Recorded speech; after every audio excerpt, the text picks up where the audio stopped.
বাংলাদেশের মানবাধিকার, ন্যায় বিচার ও সামাজিক সুরক্ষা নিয়ে বর্তমানে যে কয়েকটি নাম বিশেষভাবে উচ্চারিত হচ্ছে তাদের মধ্যে অন্যতম ডক্টর নাবিলা ইদ্রিস। তিনি বাংলাদেশের গুম তদন্ত কমিশনের সদস্য হিসেবে দায়িত্ব পালন করছেন। এই কমিশন 2010 থেকে 2024 সালের আগস্ট পর্যন্ত শেখ হাসিনার আমলে সংগঠিত গুমের ঘটনাগুলো তদন্ত করছে। কে এই নাবিলা? কেন তাকে এমন গুরুত্বপূর্ণ দায়িত্ব দেওয়া হলো?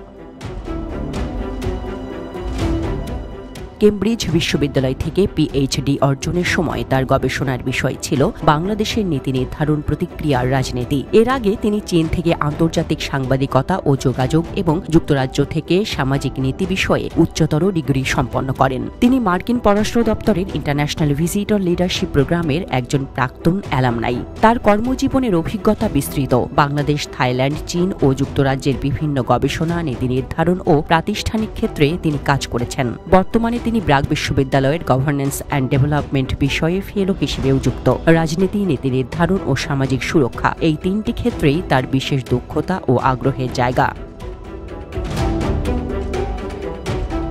তবে ডক্টর নাবিলা ইদ্রিসকে জনমানুষে সবচেয়ে বেশি পরিচিত করেছে তার গুম তদন্ত কমিশনের সক্রিয় ভূমিকা। শেখ হাসিনার আমলে গোপন বন্দিশালা ও নিখোঁজের ভয়াবহ বাস্তবতা যখন ধীরে ধীরে প্রকাশ্যে আসতে শুরু করে, তখন এই কমিশনের অন্যতম দৃশ্যমান মুখ হয়ে ওঠেন তিনি।